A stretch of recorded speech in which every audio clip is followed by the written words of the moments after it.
La consommation des compléments alimentaires doit être réfléchie par rapport à l'ensemble de la consommation alimentaire. En effet, dans l'offre alimentaire actuelle, il existe des aliments enrichis.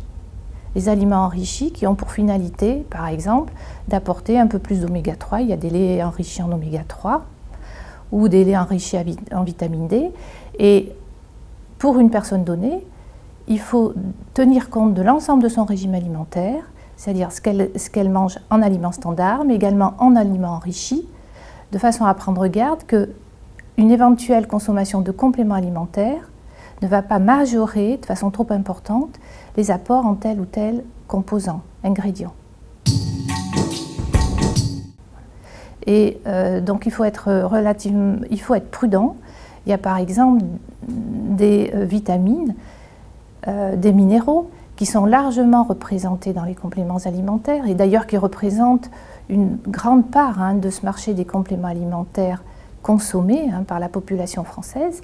Et il faut faire attention de ne pas cumuler cette consommation de compléments avec d'autres apports qui seraient déjà suffisants et donc du coup de risquer de se mettre en situation de surdosage.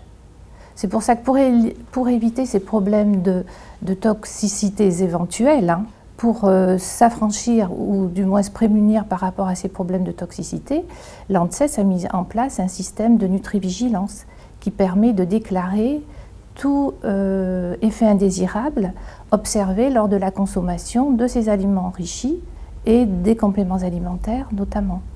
Et d'ailleurs, depuis que cette nutrivigilance a été créée, on observe de plus en plus, on a observé une augmentation du nombre de déclarations. Et pour prendre la décision de se complémenter, puisque c'est souvent de l'automédication, je pense qu'il vaut mieux se référer à l'avis d'un professionnel de santé qui sera à même de conseiller le meilleur produit par rapport à sa situation individuelle.